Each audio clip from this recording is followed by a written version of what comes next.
So we are late this week, so we're gonna do one show for 2 weeks. We're just gonna do an extra long show this week because it's all kinds of crazy. My daughter's starting kindergarten, and you're cutting a movie, and it's how's that going, by the way? Oh, just you know what? It's the whole point. It's the whole reason, isn't it? It is, isn't it? It's Yeah. the whole reason for everything. Yeah. But it's a lot of fun. Very funny. This is why I know it's working. My mother, whom of course you know. Yeah. My mother said, Tim, that was really funny. If my mother thought it was funny, Nice. my mother hates everything. Yeah. Just absolutely like Mikey from the Life commercials. Can't stand anything. And she's like, okay, you know what? This is funny. This is really, really funny. And That's when great. my mother gets happy, I get happy. So, going really well. Fantastic. And what a week it has been. So we lost Aretha. And then Boots Riley attacked Spike Lee with a big long letter. Aja Argento gets accused by a former young man that she directed. Yeah, I interviewed both of them during the press junket for that movie. My wife worked on that movie. Oh, I forgot about that. Yeah. Oh, wow. Yeah. I mean, she never did, she interfaced with the producer. What she was doing was, financial stuff. But anyway. And people don't know that movie, The Heart is a... Deceitful. The heart is deceitful above all things. Which is a sort of quasi... It's adapted from a... But it's also sort of... And there's a lot of Aja Argento stuff in that movie. Mm-hmm. It's really interesting sort of thing. I got to dig up that interview. And of course, then she came and she said, "No, look, it was a shakedown." And Anthony Bourdain, now he gets dragged back into this posthumously. It's like this is crazy news. And then Crazy Rich Asians does nutty business at the box office. Does better than the Mark Wahlberg film, obviously better than the Kevin Spacey film. But that's it's interesting. It does better than both. But then again, it is better than both. Yeah. So yes, Crazy Rich and the Asian thing and all of that. But I do want to point out that it's a better movie. Yeah. So this isn't just a whole bunch of Asian people, overhyping one movie. This is a movie that's better than all the other movies. It's, I have said for a long time, and I will continue to say that when people kind of focus on the issue of diversity, what they're missing is this fact: talent is diverse. Yes. If you're just following the talent, diversity will inevitably be a part of it.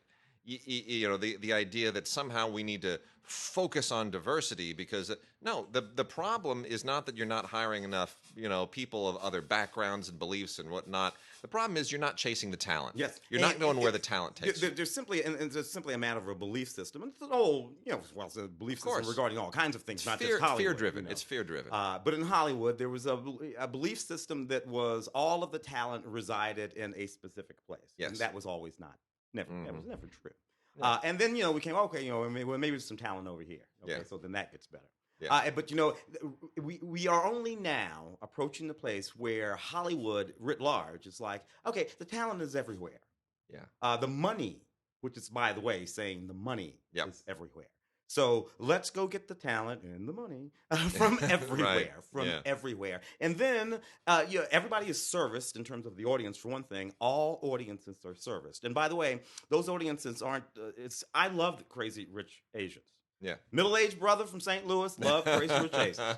So and by the way, I did not see that movie for the show or I missed it in our little press thing. Yep. So what do? I went and bought a ticket. Went up the street, bought a ticket, paid to see the movie. And they turned down a Netflix deal in order to get into theaters. Yeah, Warner Brothers and all that, and that's a good, nice poke in the neck. Yeah. All right. Yeah. To Netflix. That's like, that's not going to work all the time, Netflix. Yeah. Because had Netflix done that, and then did that thing that they do, would have gone away. And it would be playing on Netflix right now. Yeah. And it wouldn't. It's just not the same thing. It wouldn't be. Not the same. It wouldn't be. It wouldn't be knocking down the door that it's knocking down. Yeah. Right now. Yeah. Yeah. Sure. And the previous they qualify this in a dozen different ways. So all Asian cast, directed by an Asian person, released by a major studio. Joy Luck Club, 25 years ago. Look, Joy Luck Club, 1993. Mm-hmm. And that is a lot of qualifying, by the way. But you know what? There were 3 films. 1993, by the way, the year of Schindler's List, which was not my favorite film of the year. I had 3 films that year. That to me, that's the greatest film year in my film reviewing career. 1993. There were 3 films that year. Actually, hold on. Maybe 4 films that year that are among my 10 favorite films of the last 25 years. 4 in 1 year. Remains the Day, Joy Luck Club, Farewell My Concubine. Oh yes. And The Piano. Oh yes. Those were all the same year. Yeah. Those are 4 Campion, unbelievable Ivory, movies. Wang Wang is Joy Yeah, Luck, right? yeah. Campion, Ivory, Wang Yeah. Wang, and Chen Kaiga, and yeah, that's fantastic. That was a fantastic year. Great year. Followed the next year by Quentin's.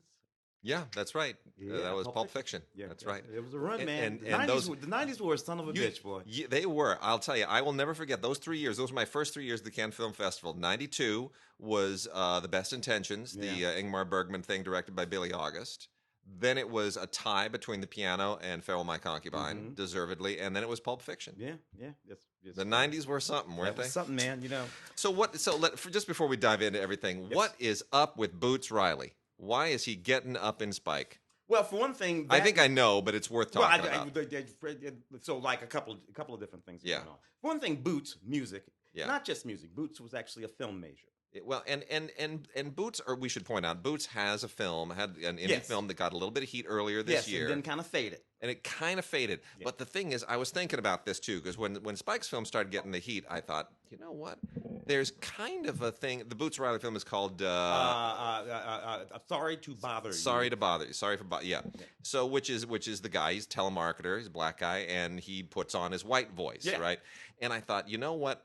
That's kind of joined at the hip with Spike's film. Black Klansman we're talking about. It's kind of joined at the hip with this idea, it's not the comedy gimmick, it's not the sort of very broad gimmick that he's using, but the idea of the person that you meet is not the person you're talking to, or that perception on the phone. The thing with the phone, Black Klansman, of course, the true story of a black officer in 1970, whatever the hell it was, who infiltrated the Ku Klux Klan via phone, then using his partner, played by Adam Driver, to be the white person who met the Klan in person.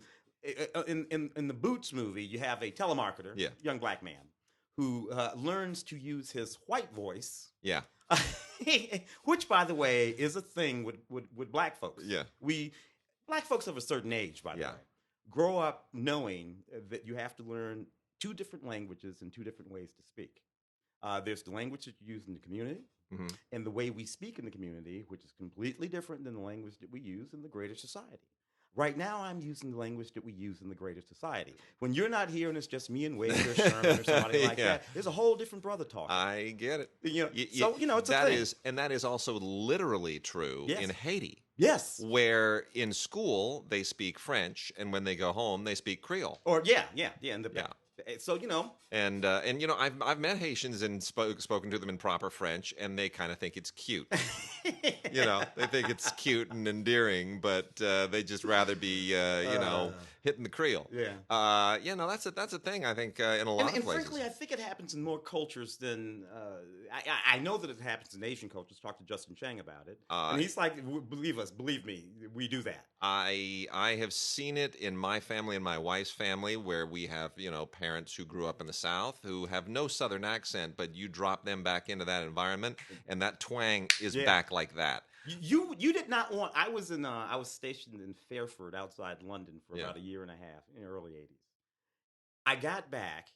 I swear to you, everyone said, "Why are you talking with that British accent?" It's wild, and it went on. It went on for weeks. It went on for weeks. So here's my thing. I think Boots is under the impression that Spike has stolen his thunder. His film came out too early in the year, and I think that Boots thinks that he did it on purpose. And I think he may, and the films have kind of a similar thing, and I think he feels like all of that award season juice is going to go to Spike instead of him. And if I were giving him advice, I would say this: don't subscribe to this idea, which doesn't exist anymore, that there's a black slot in award season and Spike is going to get it and you're not.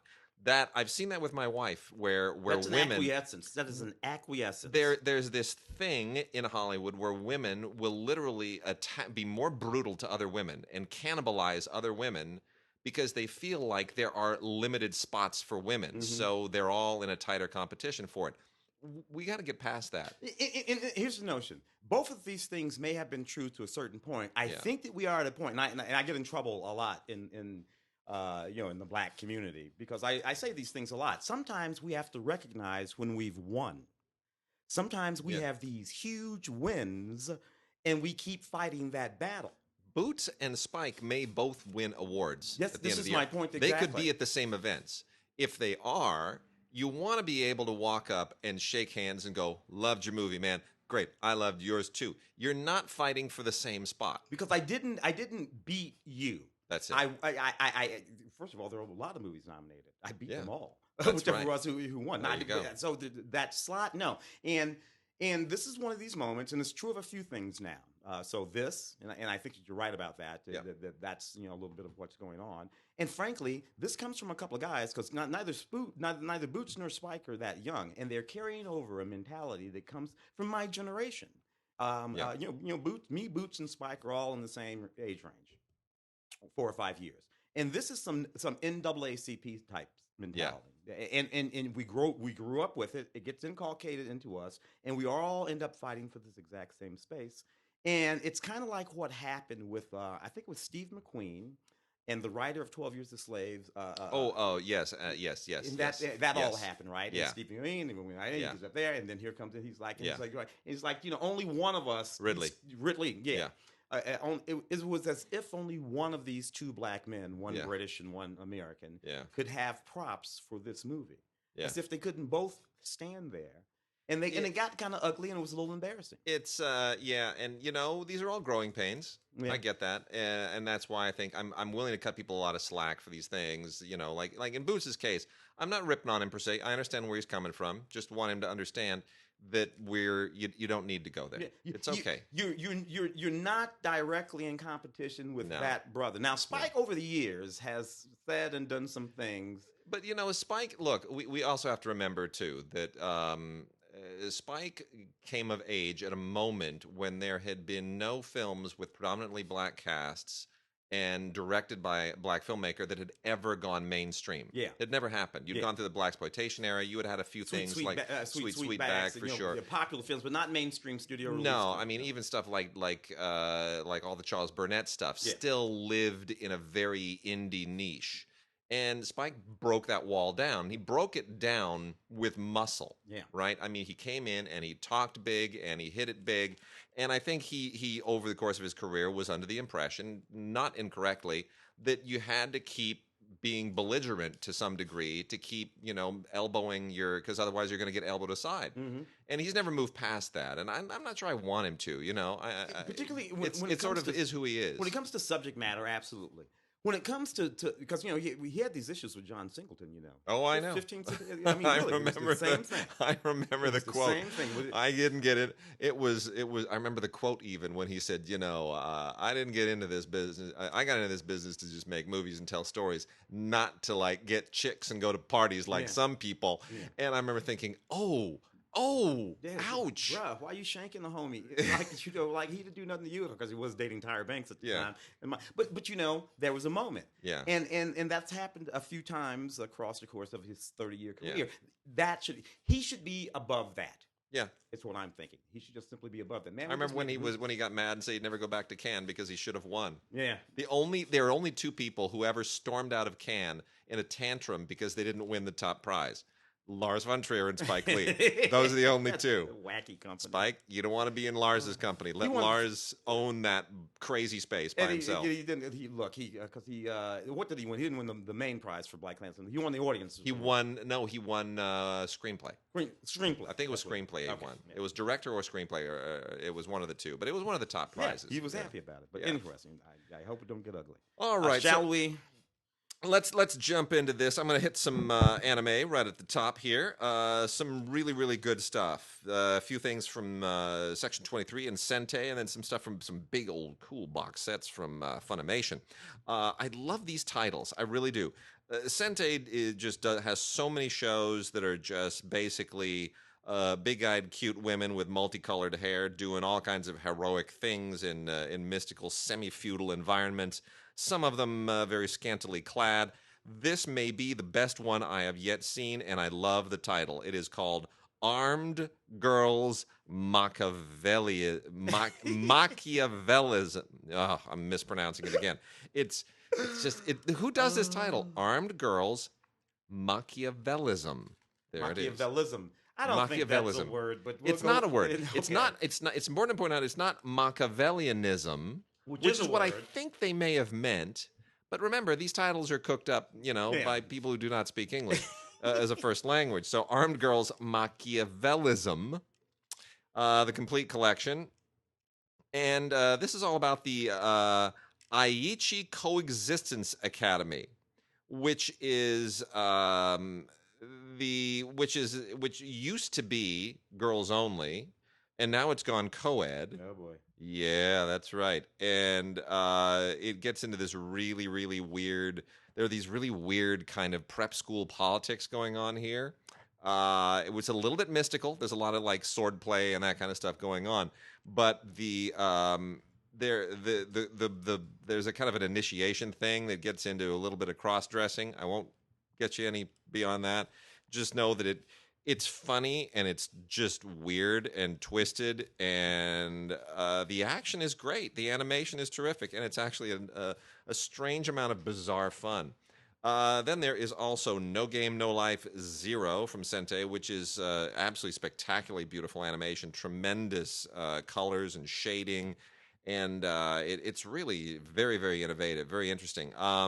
This takes place again in kind of a mystical, alternate future, kind of future past, and it's kind of typical hero, Joseph Campbell hero stuff, yes, but with a heavy feminine inflection. But it's just really, really interesting, and I would just check it out for the artwork alone. It's really, really cool. Then we have a double Blu-ray set of Aura Battler Dunbine. Don't ask what it means. There's a whole thing goes to it. This is from the people that did Mobile Suit Gundam, and this is all kind of a interdimensional adventure story with primarily centering around this alternate universe area known as Byston Well. And it's a little hard going at the beginning to try to sort of adapt to what's going on here. The narrative is similar in some ways, I would almost say, to Into the Badlands. It has kind of a similar politics. Oh yeah, to Into the Badlands. The series that we love. Yeah, but it takes it takes a little getting used to figure out the politics of it. Once you're in, it's there's some fun following. And then we got some big old huge box sets here. Twin Star Exorcists. These are all from Funimation now. These are all Blu-ray and DVD combo sets. Twin Star Exorcists is also incredibly well animated. This is a box set that comes prepared for more stuff to put in it. This is volume 1, and then they're gonna, obviously they expect you to get ready for all the rest that are gonna kind of pile into this. So they want to get you set up. They want to get you hooked up for the rest of the other volumes that'll go into the box. And basically this is just about this is kind of like Romeo and Juliet in a post-apocalyptic, pre-apocalyptic kind of situation. These are two teenagers who have some kind of prophecy destiny, and they're living in this fantasy world with monsters and all kinds of perils, and it's where their destiny takes them. Again, kind of very Joseph Campbell-y. And then In Another World with My Smartphone, the complete series. This is really interesting because we talk a lot about how smartphones completely rule us now and how they've changed the world and not necessarily for the better. And I find it interesting that they have now literally put that into the title of an anime series, and they're kind of owning it. Again, it's a fantasy thing where there's a hero who is killed and given a chance to resurrect and have a second shot at life, with the cell phone kind of being a part of this entire process. How the cell phone factors in is the weirdest, funniest, freakiest thing I've ever seen. It's so bizarre. I'm not sure you're supposed to laugh at it. It's like if Luke Skywalker were running around with a cell phone. I think they mean to make some kind of a comment about current culture and cell phone culture, but it's just I guess it's a sign of the times. And then the last one, which I'm very, very excited about, Star Blazers 2099. As anybody who knows anything about me will know very quickly, I loved Star Blazers. Still do. I have every episode of Star Blazers, which was otherwise known as Space Cruiser Yamato. Yep. The idea that the battleship Yamato was in some distant future is lifted off of the ocean floor where it was sunk during World War II and turned into a giant spaceship, and now we go out and fight these intergalactic civilizations that are threatening Earth. I lived on those shows. Those were the greatest shows. They made a live action Star Blazers some years ago, which is kind of fun to watch. It never got out of Japan.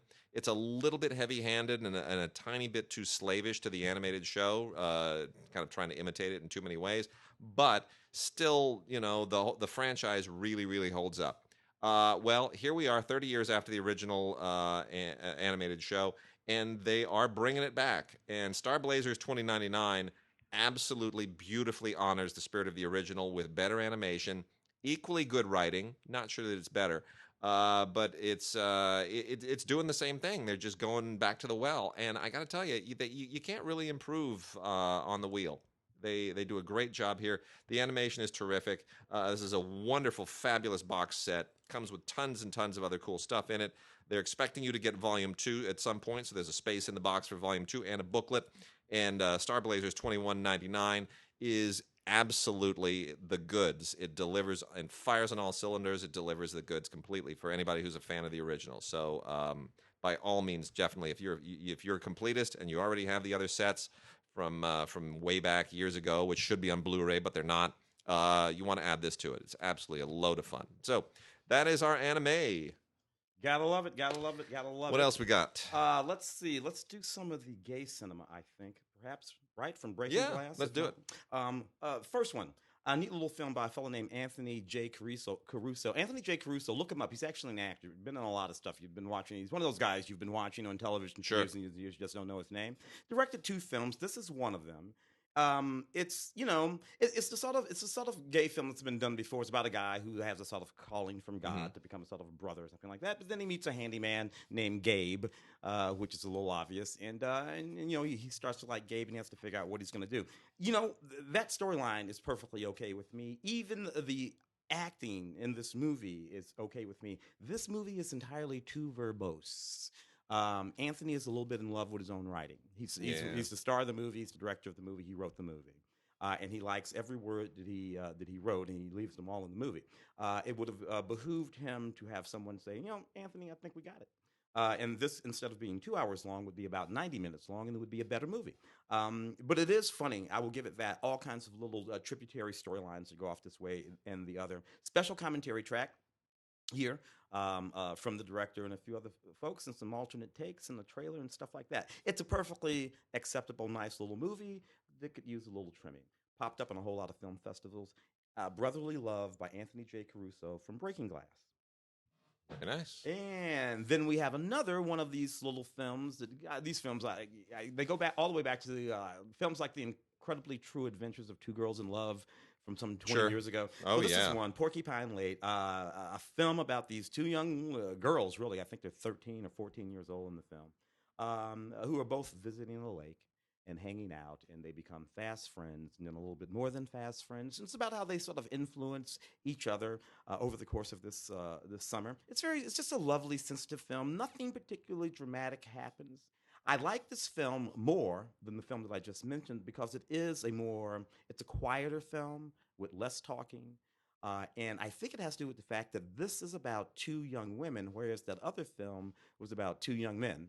And this film is directed by a woman as opposed to that film being directed by the guy who actually made it. So anyway, this film is just a little bit more, a little quieter and a little sweeter. And it's exactly the same movie, but it's just done better. Porcupine Lake. Very, very nice. Also from Breaking Glass. I also rather like My Life with James Dean. This is another film from Breaking Glass. And yes, it does have a sort of gay theme, a sort of undertone, but it's really a film about a guy who's taking a movie to a film festival in France, to Normandy in France. Oh, fantastic. It's a little movie. And it's all about the film festival tour and what that means to him, and what people seeing his movie and responding to his movie and how they interpret his movie. There are all these wonderful scenes where people come up to him after the screening and they tell him all sorts of things about the movie that he made. things that he had no idea were in the context of the movie. And yes, like I said, there's a sort of gay romance in it, but it's just not the point. It's not about that. No, yeah, it's not the centerpiece. And that's why these good. films work so good. Dominic Chosey, this wonderful. Anyway, it's more of a tribute to cinema than anything else, and I rather enjoyed it quite a lot. Also from Breaking Glass, Speed Walking. Another film about young teenagers. This one is set in a small town on the outskirts. Set in a small town where there's this 14-year-old boy who's going through one of those transitions. It's all set in about the middle 70s. And again, we have one of these movies about young children. They're 14, 15-year-old kids, sort of lingering in the summer, figuring out who they are, and one of them figures out that he's probably gay. And this movie I like a lot because it's about the way his friends react to that. Yep. And they don't react in the typical sort of way, which I think is really interesting because this movie is in fact set in the middle 70s. So neat film, Danish film, by the way. Speed Walking from Breaking Glass. Paths, which is from a TLA releasing, is another film that, yes, has a sort of gay underlying theme, but it's a film that's not about that at all. It's about a couple that's been together for a very, very long time, or a relatively long time, and they have a son that they've raised, and that son has grown up and is now leaving home. And it's about this couple who are actually still, relatively speaking, young, in their 40s or something like that, and how they are dealing with this gay male couple, how they are dealing with the empty nest syndrome.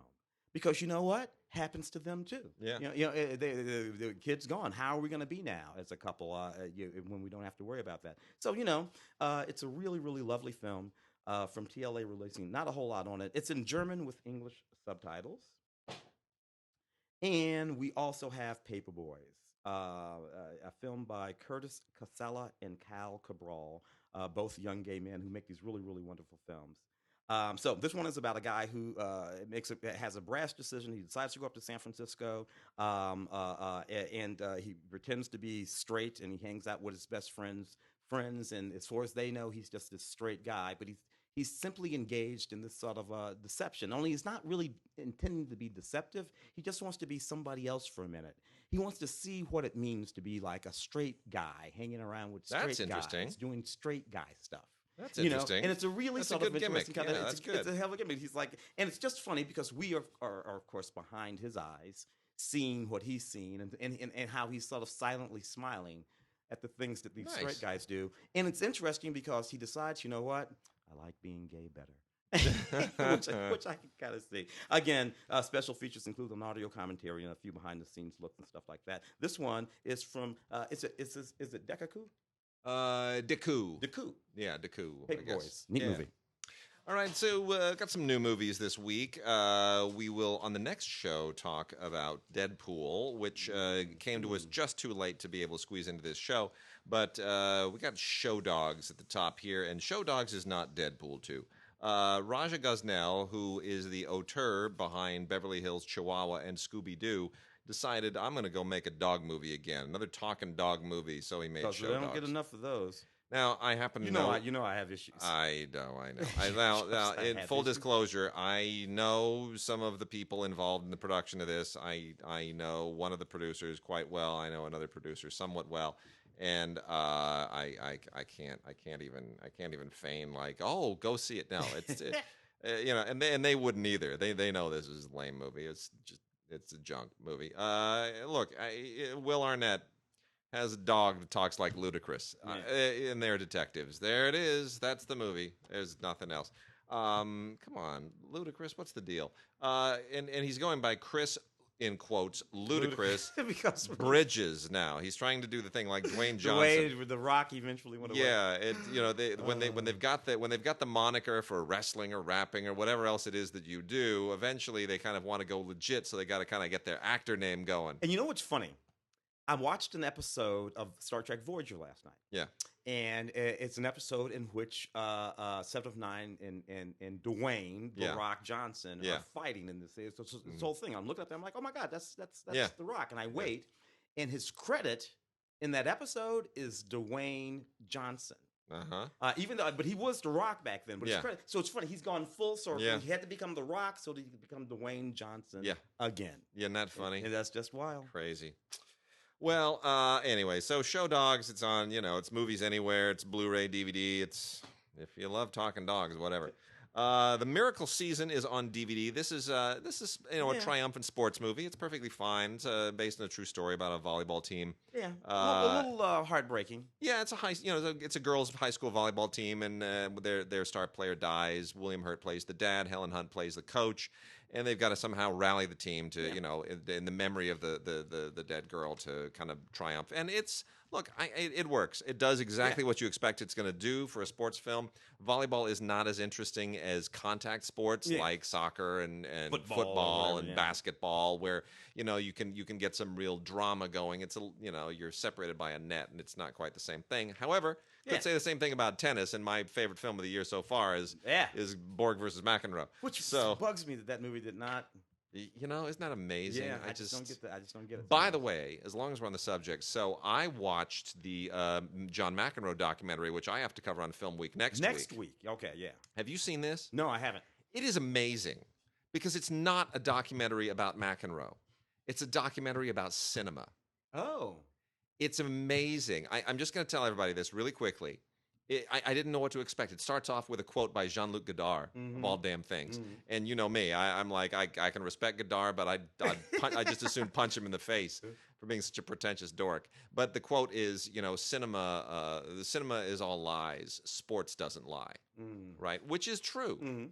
And there's a very famous French tennis player and sports documentarian who made all these kind of tennis training films way back in the day, who for years was set up at the clay courts during the French Open to just shoot film. But he's not shooting, and he shot years and years and hundreds of hours of McEnroe from his little hole, and is secluded, and it's all it's all insulated, so that because McEnroe kept complaining about the sound of the 16 millimeter camera going zzz, it drove him nuts. And there's even footage of him yelling at him saying, "Get that mic out of my face," which is hysterical. But what he does is he just puts the camera on McEnroe.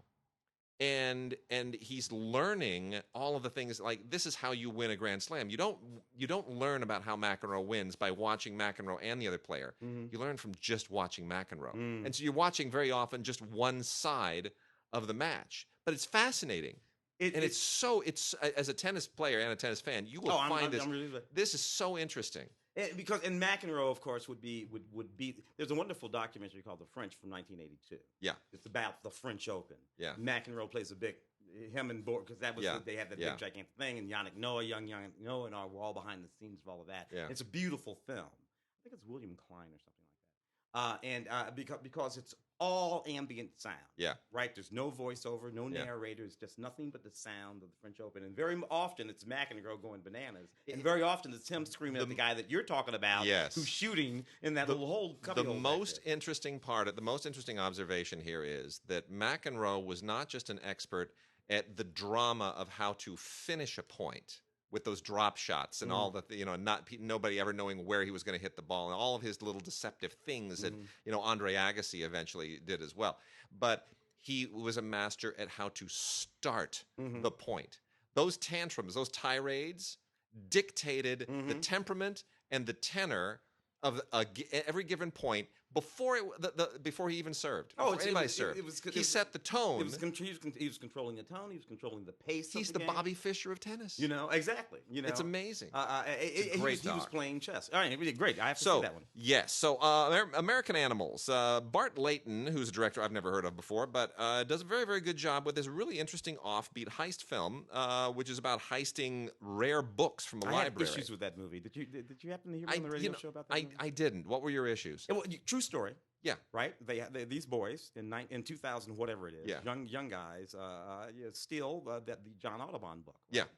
Yeah. And in doing so, this all happened in Kentucky. Now these were sort of like upper middle class young men.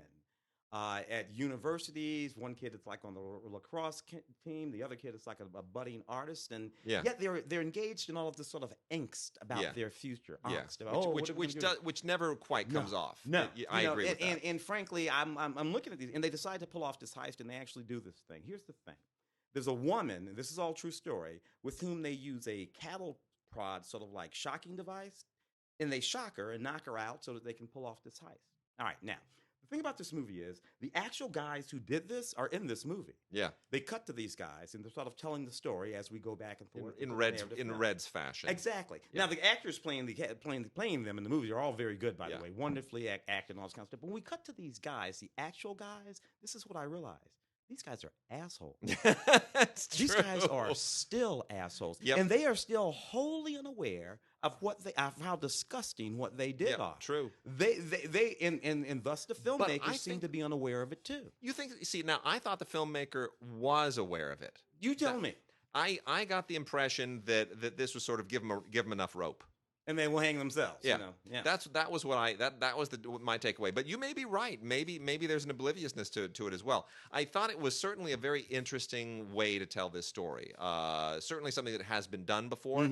But I thought because interesting it comes close to I, Tonya, because Tonya Harding and Galooly. And all they clearly they're very aware of how ridiculous. But the filmmakers are very aware that these people are all lying. Yes. In I, Tonya.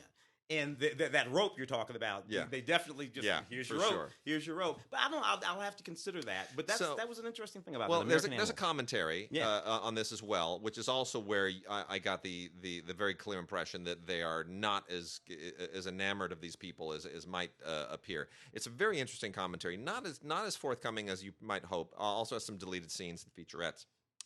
And Woman Walks Ahead with Jessica Chastain and Sam Rockwell is good. I wish it was better. Yeah. I'm kind of Hostiles got inside my skin. Yeah, that was my favorite film of last year, and that this is kind of in the same territory, but just doesn't hit it as hard. Nonetheless, love all these actors. Basically, Jessica Chastain it's true story. Goes to paint the portrait of Sitting Bull, who is played very well by Michael Greyeyes. And Sam Rockwell is the U.S. Army officer who's kind of not down with the whole situation and not down with the native peoples, and plays his usual kind of jerky self very, very well. But nonetheless, beautifully made, beautifully shot, very well directed. Susanna White does a great job directing it, and gives a wonderful audio commentary as well. Nonetheless, it just doesn't have the same impact as something like Hostiles. Which just deeply brutal, but also very emotional. Yeah. Upgrade. Right. I like this movie, Upgrade, which kind of blew me away because it sort of looked like one of those high concepty sort of movies, but but it was kind of neat, and it has an energy to it, and once it gets going, man, it does not stop. Anyway, there's this guy, his wife is killed, he's left paralyzed.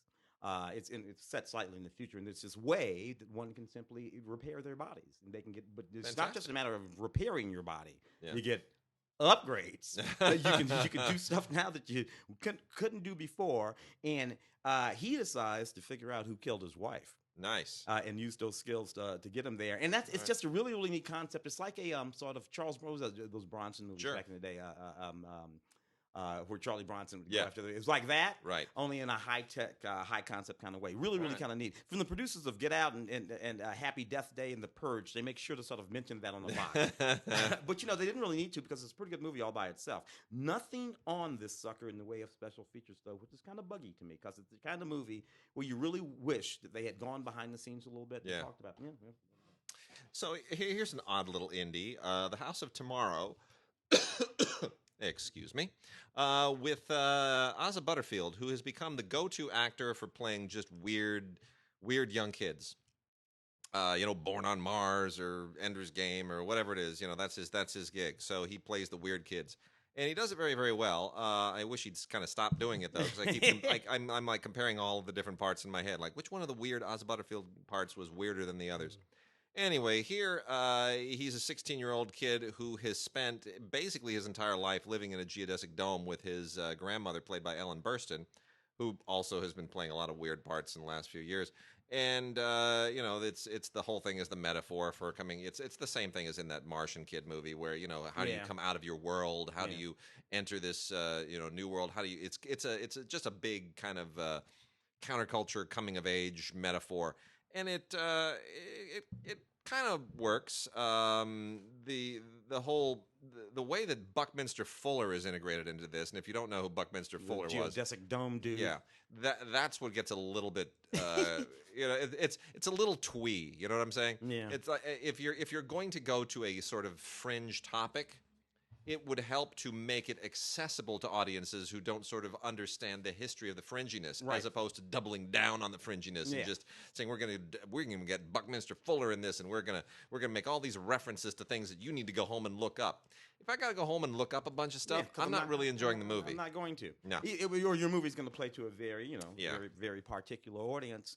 The book club, I should say, Diane Keaton, Jane Fonda, Candice Bergen, Mary Steenburgen, all of them ladies that I have had gigantic crushes on over the course of the last 35 or 40 years, still do. And they are good in this movie. This movie isn't all that good, but they are individually quite good in this movie. So it's a movie about these ladies of a certain age who all decide to read 50 Shades of Grey.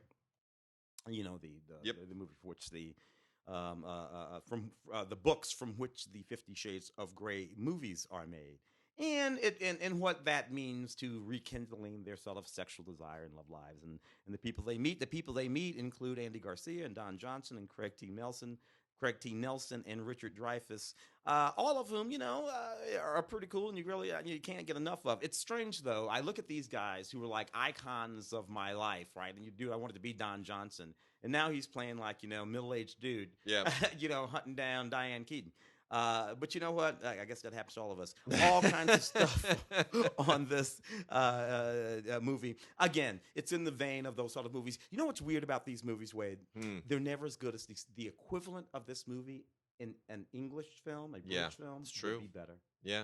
First Marigold, blah, blah, blah, whatever it is. The exact same thing would be better. We end up with a Nancy Meyers film of some sort, or a film like this, and and they're okay, but they're just never as good as the English ones who are literally doing the same thing.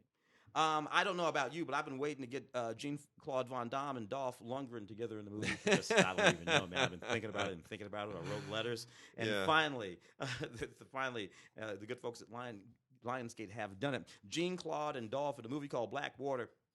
You got Jean-Claude Van Damme, who's being held by the CIA in a black site on a submarine under the water. That's it. That's all I need to know. And, hey, that's it, right? Unfortunately, they've decided to do this while Dolph Lundgren is a prisoner on the same submarine. You don't want to do that. So Dolph and Jean-Claude decide that they're going to break out of that black site and off of that submarine, and sure enough, they do. Hey, man, if you had told me that movies like this still had a life, I would have. But they do. People love these movies, and people love these guys, and they go see these movies. So Blackwater, Jean-Claude and Dolph. So Higher Power, you can learn a lot from the existence of this movie. This is from Magnolia via their genre line of Magnet. This is on a Blu-ray set. So here's the thing. This is from producer Lorenzo Di Bonaventura, who was a big cheese over at Warner Brothers once upon a time. Did a lot of big movies over there, and he's now independent, making getting his own movies financed. And when you do those kinds of when you're an independent producer, when you're not a studio, and you put a movie like this together, and a big studio does not pick it up, you're kind of stuck. Now you're into straight to video territory. And that's kind of where these movies live now, and it's called Higher Power. The tagline on this is just, the power to save the world or to end it. What does that mean? The power to save the world or to end it? Yeah, I don't know. It's a mad scientist movie, basically, a guy and his family, and it reminds me a lot of the fourth season of The Flash, which we're gonna talk about shortly as well. But where you're dealing with somebody who's just, how do you overcome somebody who's almost godlike in their power and their knowledge? It's kind of silly. We've seen that many, many times before. It's usually a computer. In this case, it's just a mad scientist. And lots of special effects, loads of special effects. And that's how they plug this thing, from the producer of Transformers and G.I. Joe and the visual effects artist of 300, Fantastic Four, and X-Men Origins. Let me explain something to you. Transformers is a terrible movie. G.I. Joe is a terrible movie. 300, I know a lot of people like it. I hate 300. Fantastic Four, well, which terrible version of it? And then X-Men Origins, okay, fair enough. I liked X-Men Origins, but just because you got the special effects guy from X-Men Origins, this is not a selling point. No. I'm not looking at those going, Oh wow, that's a sure. I'll go. No. I didn't even do that when I watched X-Men Origins. No, I didn't care who the effects guy was on X-Men Origins. What the hell do I care? No. John Cameron Mitchell, man, when he hit the scene back with Hedwig, he kind of peaked. Yeah, He's had a hard time. Well, I shouldn't say that. He's a very uneven filmmaker. Yeah, I love Hedwig. And I think Rabbit Hole is one of the best films of the past 15 years. Short bus, of course, between those two was more definitively sort of a sort of gay, experimental sort of thing, and that was fine with me, particularly right after Hedwig. And then a lot of television in there too. I mean, Glow, Gordon, and some of that kind of stuff. And he acts a lot too, Mozart in the Jungle and all that. But that directing career, which I thought was that was 2001. Hedwig. I know. Sort of, became a more ordinary sort of thing. And thus we have this film, How to Talk to Girls and Go to Parties, Elle Fanning and Alex Sharp, and a pop-up by Nicole Kidman in a film that should, with that sort of a cast and John Cameron Mitchell, should have been a little bit more noted, but was not, because it's really not that good. It is a quirky film, and that's what you just said. It's just incredibly uneven. Set in 1977 London, the movie is about a bunch of young aliens who come to London, to Earth, to engage in a rite of alien passage, and they meet these human children, and who don't know that they're aliens. Kind of lost me already. And then you see what I mean?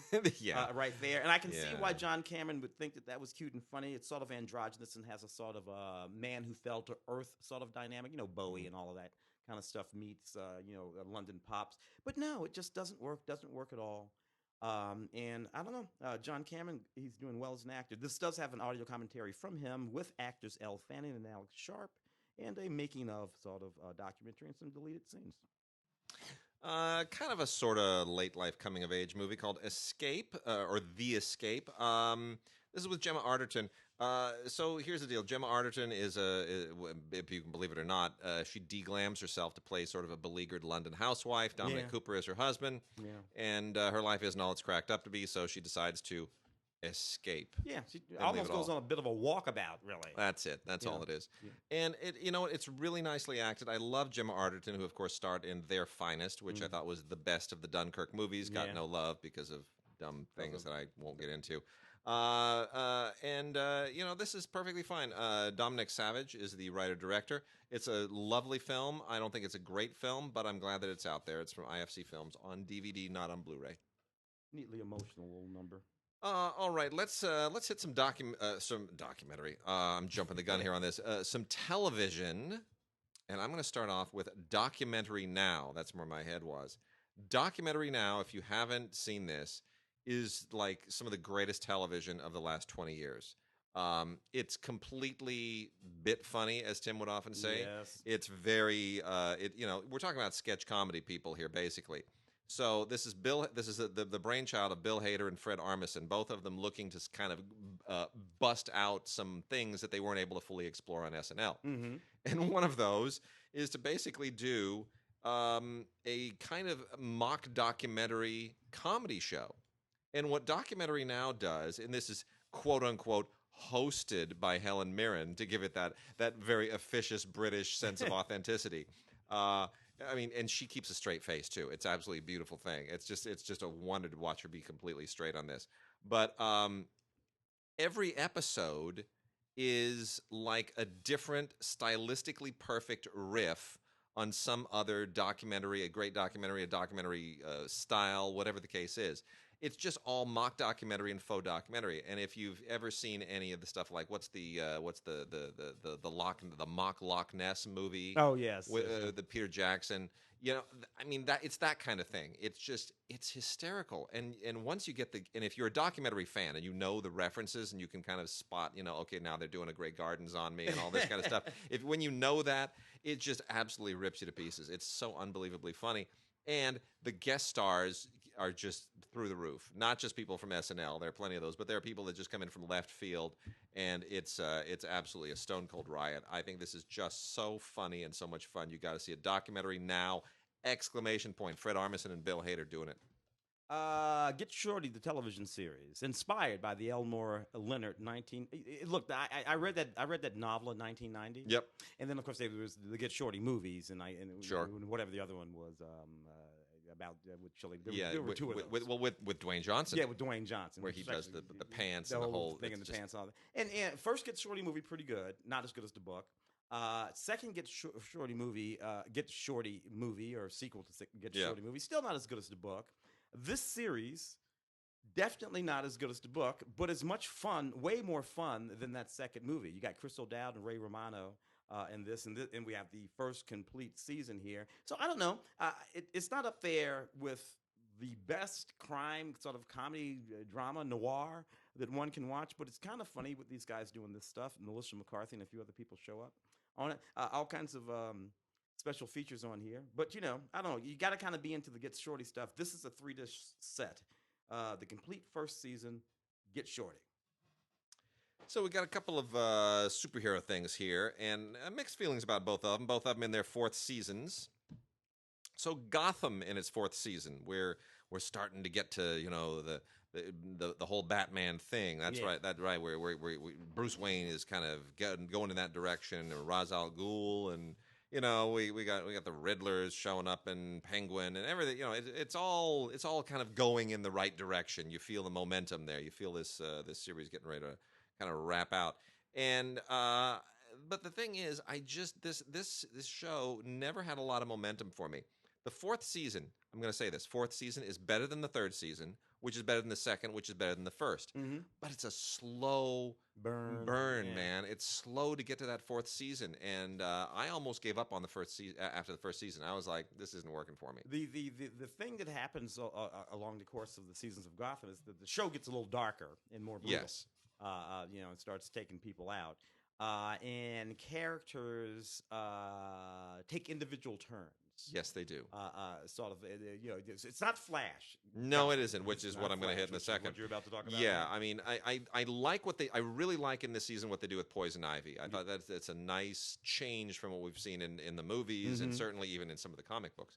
But meanwhile, we have Flash over here in its 4th season. The Flash in its 4th season, I truly feel my relationship to the Flash is much like the relationship that a lifelong heroin addict has to smack.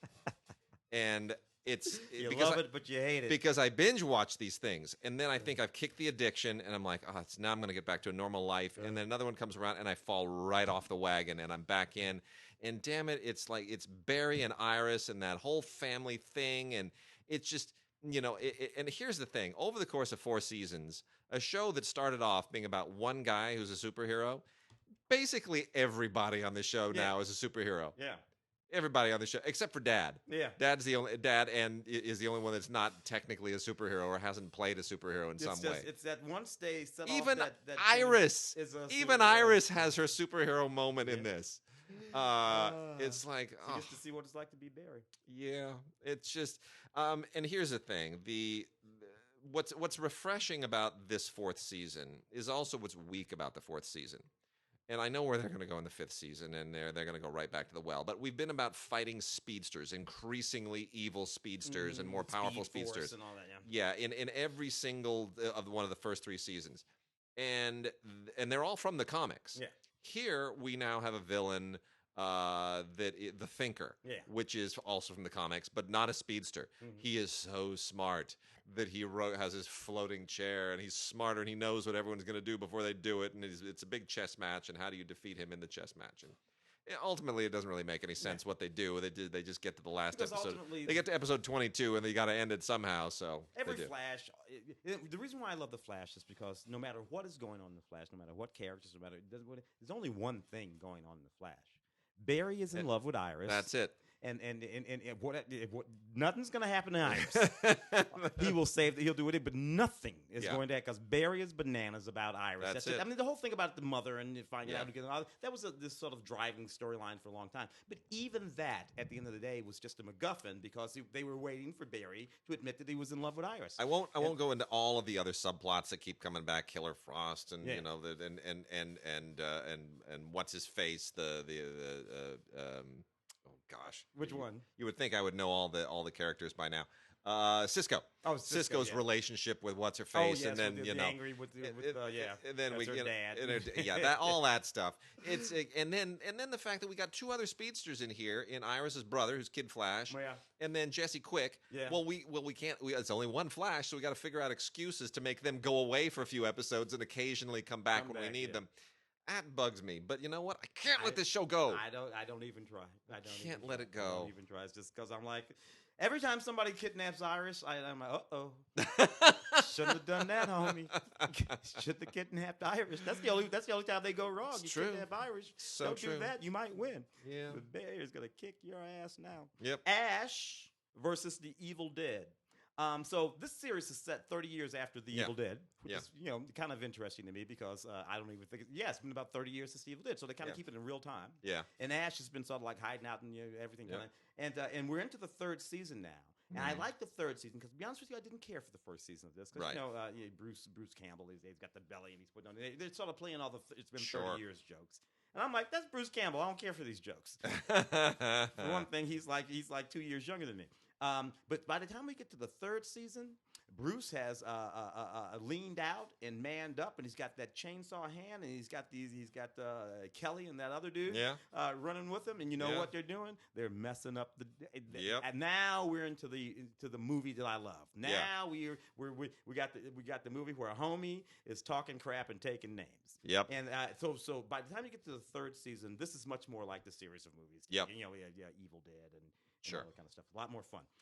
Special features, season overview, inside the world of Ash versus the Evil Dead, and a whole bunch of audio commentaries.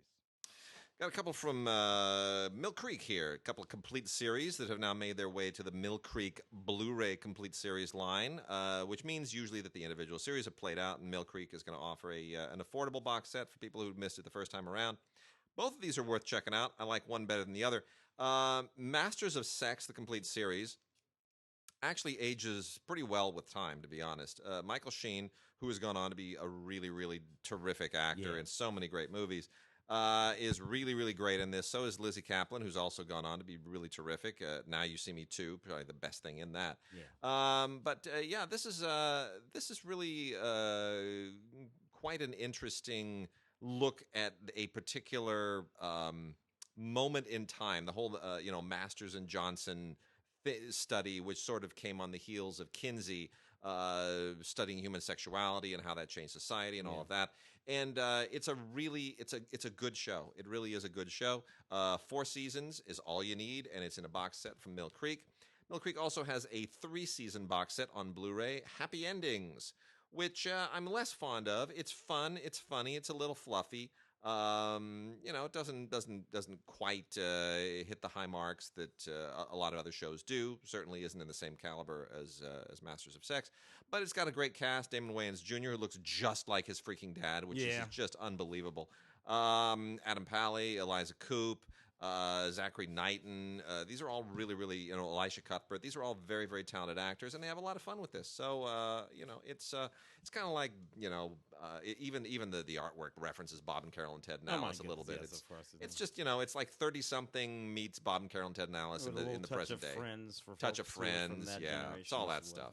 The Terror first complete season was an actually very, very creepy series that combines some history, some real life history about a ship called it was a Royal Navy expedition ship known as USS Terror. There were 2 ships actually, and they were sent to find the fabled Northwest Passage, and they actually left in about 1847, not 1848 when the series is set. But there are reasons for that. Nevertheless, they do this. They get hemmed in by ice flows in the winter, and they find themselves trapped near the Arctic, but trapped nonetheless. The next thing you know, they're being hunted by a gigantic predator. Now, it doesn't give anything away to say that the predator in the series is a giant polar bear. It's a polar bear. Yep. And it's hunting them down and it's killing them. Now, the series then does something kind of interesting. This is where we start to weave in stuff that didn't actually happen, because it kind of goes a little bit supernatural. And it gets very dark and sort of very gothic, and now we're in sort of like Frankenstein Dracula territory, set at in the Arctic, near the Arctic Circle, with polar bears eating people, and and then eventually we get to the cannibalism. We got to get to the cannibalism. But it's a hell of a first complete season. It's very beautifully done, very beautifully shot. Special features include a look at the characters and a little bit of discussion of the actual history of the thing. And Ridley Scott is one of the producers of this. And, Ridley has a particular way with these kinds of things. So it's good stuff. Beautifully acted, wonderfully done. Nice. So I'm going to hit some CBS stuff here, and while we're on the subject, Les Moonves, that kind of went away for a moment, but there's an investigation going on. We'll see what comes of that. But the whole Paramount CBS thing seems to be crumbling rather quickly. That said, CBS has a very particular kind of cop show that they do, very particular kind of procedural. And we got it in spades here. It's a little industry. It's an industry. It's an industry. These shows are all basically the same. So we've got now on the heels, and this was a thing. Look, Dick Wolf started this nonsense with Law and Order. Hey, I think I'll do a second, maybe a third, maybe a fourth. Let's do 5 Law and Order shows. Let's just have them all intersect. Yeah. And he does that now with the Chicago shows, doing basically the same thing. Which I think works better with the Chicago shows. And it really was him because when I think about the Bochco shows, they were all actually different shows. I mean, they were cop shows, but they were different cop shows. It was after Hill Street Blues. It's not NYPD Blues. CSI went and did it too, but CSI didn't do it until Law and Order turned it into a cottage industry, right? And then we're like, well, we can do some multiple CSIs, and then now there's a CSI everywhere. So the next one to do that was NCIS. I don't know why we need so many NCISs, but I guess we do. So the original NCIS, Naval Criminal Investigative Service, which seems so specialized. It's so specialized. So, but I guess wherever there's a city that there can be an NCIS. Next, we're gonna have like NCIS Topeka. Really? Isn't Topeka landlocked? Why would there be Navy people in Topeka? Shut up. Just go with it. So NCIS, the original one, in its 15th season. Mark Harmon, you are no wonder Pam Dauber doesn't need to work. My goodness, he just rakes it in. So 15th season, it's all the same, man. There's like stuff on here with Joe Spano, who was of course an old Bochco guy as well. Mark Harmon. I mean, I'm glad these people are working, but my gosh, I can't get through them anymore. No, and I was a fan of the early ones. And right, and then of course by now we're also into season 9 of NCIS Los Angeles. Which is that the LL Cool J and and Chris O'Donnell. Yeah, Sherman did a couple of those. I'm thrilled that LL and Chris are able to make their boat payments and their mortgage payments and all that. I know LL is very proud of the fact that his father-in-law loves the fact that his daughter lives in a big old 10,000 square foot house out there. I'm thrilled. I'm happy for him, but I think both of them are better actors and can do some better work. But you know what? NCIS, ride that pony until it dies. I say. O'Donnell's got about 15 kids, so he should stay your ass at work. and then in its 4th season is the latest one, NCIS New Orleans. And NCIS New Orleans, who knew? Wasn't there a show in New Orleans for a minute that Cool J was in, or somebody else was in? Yeah, somebody was. It was Gary Sinise, I think. Maybe was that was the one. Or was that? No, that's a CSI. That's a CSI. See you there? You can't even do it. Because there was one with Lawrence Fishburne and. Well, anyway, so Scott Bakula stars in this because Scott Bakula has always got to be on a TV show, and he can do that Louisiana accent. Yeah, look, Scott. I like Scott Bakula, but he's been on TV shows for 35 years. Quantum Leap. Bridget was in Quantum Leap. I didn't know. Played Anita Hill in Quantum Leap. Oh, that's right. I did know that actually. 1995. Oh, that's fantastic. Yeah.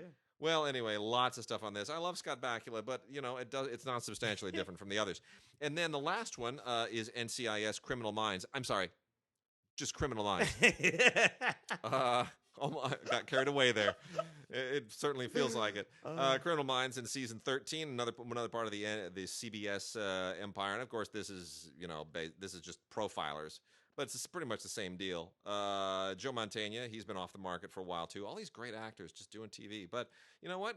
Ride it, just keep riding it. A lot of great actors in here, but really you watch this for Joe Mantegna because he's just always great. And there's not a whole lot of great profiling going on here anymore. It's just procedural stuff. It's the same as the NCIS shows. Well, it's all just the reductions of the sort of science now is all they really do, and then they stand around and tell you things that you just it's not know. Columbo. I'm sorry, give me any episode of Columbo, or and I won't even the cowboy on the horse, Dennis Weaver. Give me any McLeod. Give me any episode of McLeod or Columbo will crush. Yeah. Any episode of any one of those shows. Mannix. Give me a Mannix. Kojak, and Starsky and Hutch. Just forget about it. I just found out that someone I don't know if you know him. He's a friend of Henry Sheehan's that met through Film Week. Who he teaches at a college, teaches graphic design and stuff. Just found out he lives in the same building with Paul Michael Glaser. Go get the hell out! I asked him. I said, "Does he pull the Torino into the parking structure?" That orange Torino. Yeah, oh man, that was very exciting. But I'm sorry, better stuff. I'm gonna go stalk that building. Better stuff, dude. Yeah. Better stuff. Blindspot, which falls into the same pocket of the shows that we've been talking about. Yeah. Third complete season here. Of course, this is the show about the young woman who shows up out of nowhere. Her whole body is covered in these bioluminescent tattoos. Yeah. Which over the course of the first 2 seasons, they are sort of decoding and is leading them to this, that, and the other thing. Yep. Third season, they figure out what the hell's going on with the tattoos. Mm-hmm. Right? So they answered the central question of the series. This is what's up with the tattoos. This is what they mean. This is what they tell us. And this is where, you know what? Series is over. Yeah. But they don't know it. So they keep making more series. And I get it. Everybody wants to make more money. But, dude, I really wish that they would a lot of these series would be better. The money notwithstanding. I get the money. But the series would be better if they would come in knowing where they want to end. I agree. And then they could cut a blazing straight path. Which Lost did not do. Yeah. Right? And thus you end up with these sort of... Anyway, Blindspot would fall into that category for me. It does include never-before-seen deleted scenes and a gag reel and all kinds of other stuff. Interesting. That all kinds of... I would have never thought, given the schedules of television, particularly network television, that you would end up with a whole lot of deleted scenes. No. You wouldn't think so, right? No, because these things, they used to be timed out, man. Very, very particularly, So you've got a very interesting second season of Hostages here. This is an Israeli show that I guarantee you is going to be remade into an American series at some point, just like the Showtime thing. Oh, the one set in the national security thing. I know the one you're talking about. Homeland. Homeland. Yes. Thank you. Yeah. Which was a German show, I think, or something. It was Israeli. I think that was Israeli. Yes, yeah, Homeland was Israeli. So just like Homeland, we're going to get Hostages at some point. I guarantee you, because it's a really good show, but it won't be as good as the original. This is in Hebrew and English. This is the second season. It's a really sharp show, and as you might judge from the title of the show, it is about hostages and hostage negotiation and SWAT teams and all that kind of stuff. And it's really interesting. It's super psychological, more so than Criminal Minds, believe it or not. And it really, really well-developed characters. It's very, very interesting. And the fact that it takes place in Israel gives it this added sort of sense of heft and jeopardy and the regional issues. It's really a fascinating show. So look for, I would say watch it right now because it's as good as you're ever going to see this show, but it will be remade here at some point. For sure. Third complete season of Lucifer. I am a fan of Lucifer. I watched Lucifer. I'll just say it right here, right now, based on the series of books by, I think it was Neil Gaiman. I guess it was Neil Gaiman. But sort of created for pop television. And I got to tell you, it's a lot of fun. Lucifer, of course, is the story of actual Lucifer, fallen angel. He's here in Los Angeles, where he runs a nightclub and is a charismatically charming guy who's engaged in all of the things that Lucifer. But the notion in the series, in the series Lucifer, the books in the television series, is that Lucifer is actually a cool guy, and that it's God who has the bad attitude. That Lucifer isn't remotely evil at all, and it is God. That'll play well in the Deep South. Who makes him punish people for things that, frankly, Lucifer you wouldn't mind at all. It's really, really a funny series, very sexy, with a neat cast. It went away, and they held one of those campaigns to bring it back. I don't know if that campaign was successful or not. This is the third complete season, might be the last, so you might want to get it. Yeah, I hear that. And then last of the TV, before we get into some classic movies and wrap this out, Season 5 from Cinemax, the series Strike Back. This is on Blu-ray. And as long as we're talking about, SWAT-type stuff, the thing that Cinemax tried to do was say, we're not Showtime, we're not HBO, so we're going to be a little bit more kind of action-oriented, but we're going to be tougher than what you get on CBS. Mm-hmm. So you get this commando show, Strike Back, which isn't bad. I don't think it's anything. It doesn't mean to be anything other than just straight up action. The plots aren't particularly interesting, and the characters aren't. I mean, the acting is pretty wooden. But you know what? It's got great sound. This is still part of HBO and Ultraviolet, so that hasn't made the transition over to Movies Anywhere yet. Not quite sure why. But just the same, there's a lot to enjoy in this, and I can't, again, I can't recommend it as an action show, but the sound, the picture, as a dramatic show, but the sound, the picture, the action, all that is really, really good. So quickly getting into some classic films, we've got a wonderful, wonderful bunch of studio classics from Kino, plus one that's an interesting little anomaly. But the studio classic stuff from Kino is a great suite this month. Movies that if you came out of the 80s and 90s, you probably forgot that a lot of these movies existed, and they are really, really worth rediscovering.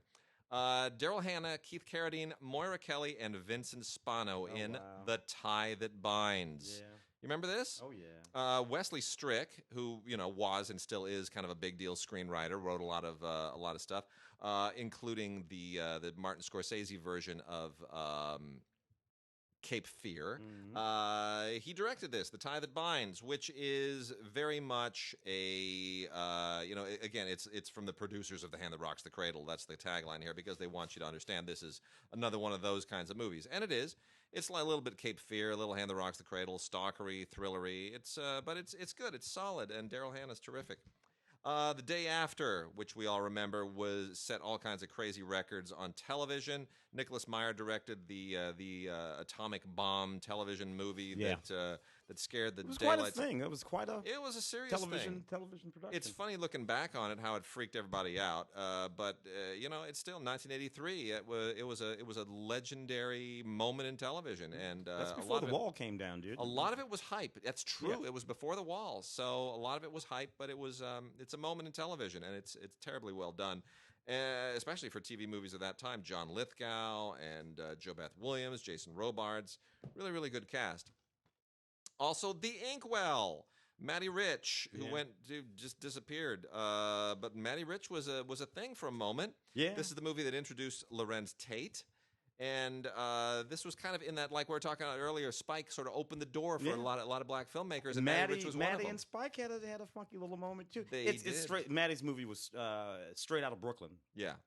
Was the big movie that sort of launched him, and this was his follow up, and that was the studio follow up, and that did not do well. Not do well, and Spike had a lot of attitude-y kind of stuff. I did the junket for that one too. I remember. The thing is, The Inkwell is really, really well intended as a kind of a coming of age film. It's very sweet. It's about the sort of black bourgeois, and The Inkwell was the sort of vacation spot in like South Carolina or something like that, where the sort of black and it was just this little it's a coming of age film. comedy with a coming of age film. It's just not very well made. It's just not very. He didn't master his craft. Not yet, because Straight Out of Brooklyn. And if you look at Straight Out of Brooklyn now, it's not all that well made. But it was the subject matter. Well, and the fact that he raised money to make the movie by going around the neighborhood and asking people for investment. Yeah. It was more as a producer that he excelled in getting that movie made. The other filmmaker, the other two, John Singleton, of course, and then there was Charles Lane, who made that beautiful little Sidewalk Story, which is on Blu-ray. Lane is amazing. Now he had skills and should have had a larger career. Yeah. But he's a very experimental guy. Yeah. He's more in the vein of Charles Burnett, who we talked about. Very much so. Bruce Willis in Color of Night by Richard Rush. This film is legendarily terrible. Oh man, I did the junket for that too, dude. This is all home week for me. So Richard Rush, who did The Stuntman and a lot of other great movies. Richard Rush did he have the heart attack on that or this? I think it was The Stuntman. It's The Stuntman because Peter O'Toole drove him crazy. Yeah. But here's the thing. This is a terrible movie with an amazingly funny and yet somehow strangely kind of sexy the whole thing with Jane March, right? Yeah, Jane March. That whole pool bit. Anyway, so it's this movie was ripped. But you know what? When you look at it in hindsight, it kind of is it's almost like the trashy Joe Esterhaas movie that Joe Esterhaas didn't write. And it lives. First of all, there were several of these. Yeah, it wouldn't by itself. No, out there being bad and sort of hyper sexy. Yep, and all that kind of stuff. Some of them became legend. This one became legend for a bad reason. There's a director's cut on here. There's a director's cut that's 20 minutes longer. Oh my goodness, it's not better. But it's different, and Richard Rush does the commentary on the director's cut. This is my cut, and it took the movie away from me. And then Matthew Chapman, who wrote it, does the commentary on the theatrical cut.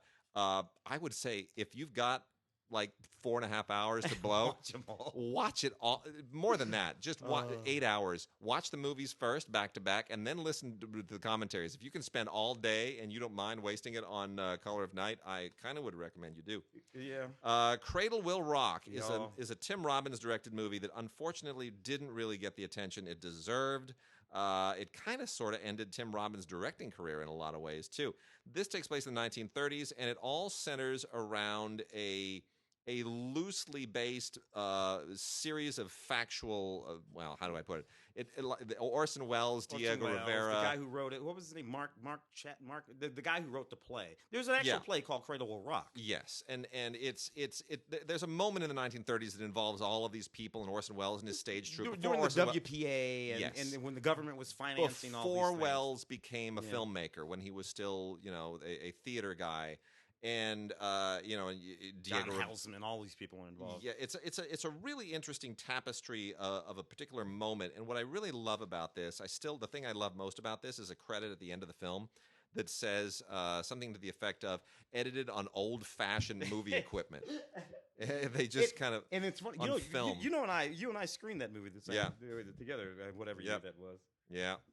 Hope Springs with Colin Firth, Heather Graham, Minnie Driver. This is just a perfectly sweet romantic comedy that it's not great. It's directed by Mark Herman, whom I've always thought a great deal of. He's just a really good director of romantic comedies, doesn't overstay its welcome.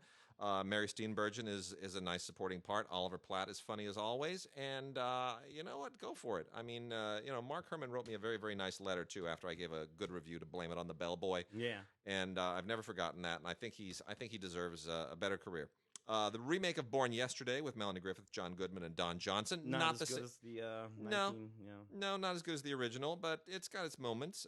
Luis Mandoki, who went on to do a lot of TV, was the director of this. And, I kind of look at this and I think I was maybe a little too hard on that movie in the 90s because I kind of wish they had movies like that again today. Alex Cox, talking about anachronistic, enigmatic, oddball filmmakers. Straight to Hell, one of those Alex Cox movies that is just almost impossible to describe. This one's from 1987 in the wake of Repo Man. And they did a 2K restoration on this, and I kind of almost can't tell because Cox shoots his movies so gritty. It's like, is it supposed to look like this? Yeah. In any case, Straight to Hell is kind of like it's almost like his version of Pulp Fiction in a way, if that makes sense. But it's some guys, some bandits bury some of their loot. And then it gets into kind of this weird out in the middle of the desert sort of Repo Man thing, and Jim Jarmusch shows up with a weird cameo, and it's all very just weird. You can make movies like that at one time. You can make them. Not today. No. So here's another interesting thing. In 1984, there were two movies that were made. They were almost identical, and yet one of them was very schmaltzy and melodramatic and romantic, and the other one was tough and gritty. But they're identical stories. It's really weird. One was The River with Mel Gibson and Sissy Spacek, directed by Mark Rydell. And the other one, the gritty one, was Country, directed by Richard Pierce with Jessica Lange and Sam Shepard. Yeah. If you want to really understand the plight of the farmers in the 1980s and what they went through in terms of losing their mortgages. Farm aid period. The Farm Aid period, right? The one that really captures that is not the one with the John Williams score, which is The River. It's this movie, Country. Sam Shepard, Jessica Lange, just absolutely tear your heart out. It is so tough to watch what they go through in this movie. It's a good movie. And film historian Lee Gambon does a really, really good audio commentary on this.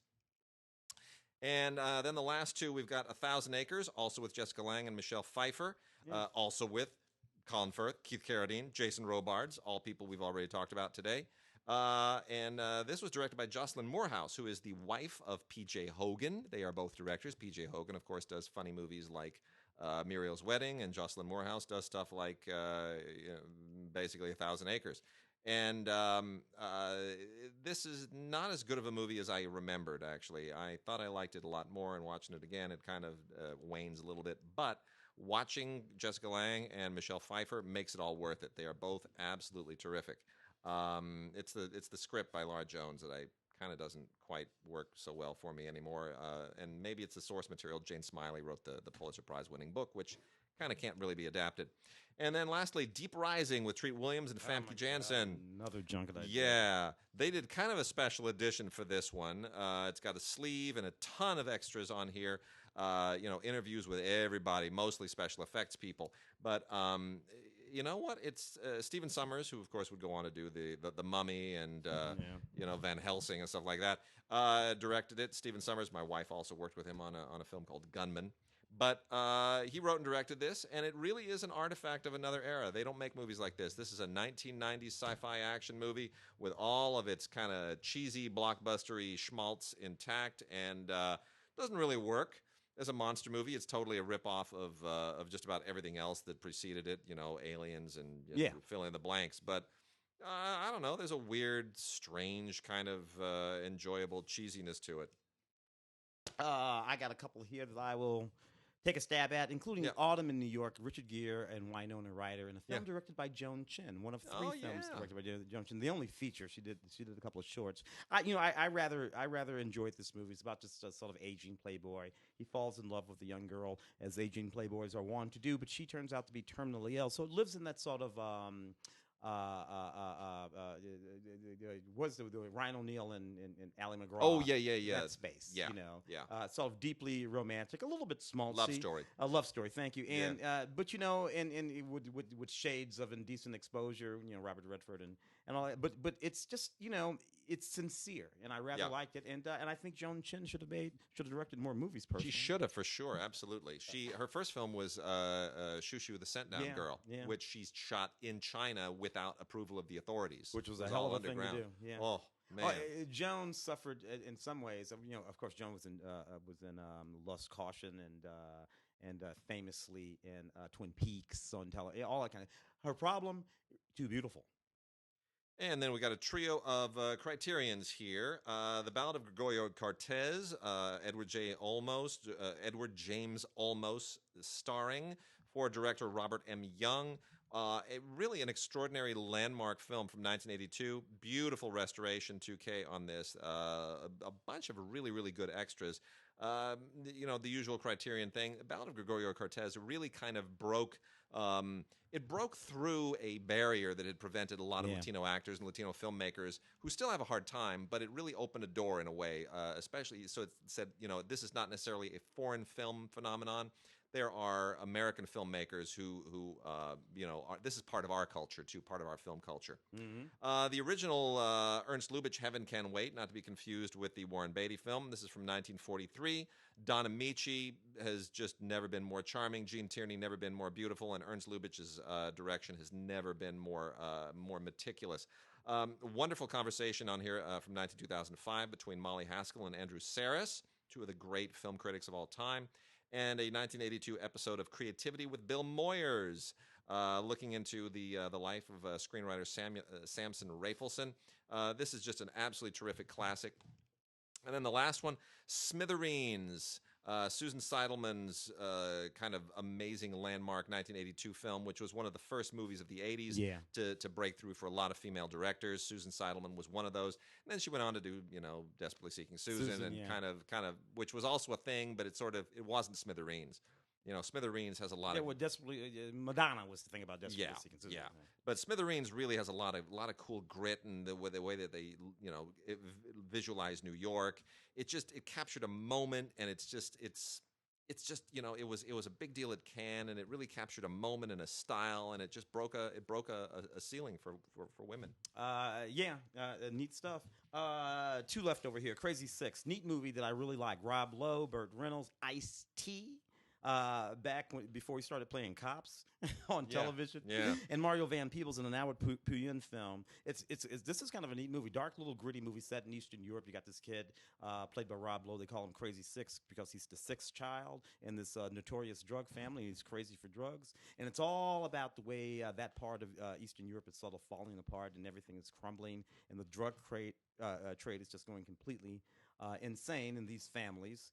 These mafia families are fighting over this trade. I got to tell you, this is some good, gritty Burt Reynolds. This is some good, gritty Ice-T. And this is some damn good Rob Lowe before he sort of became, handsome television guy.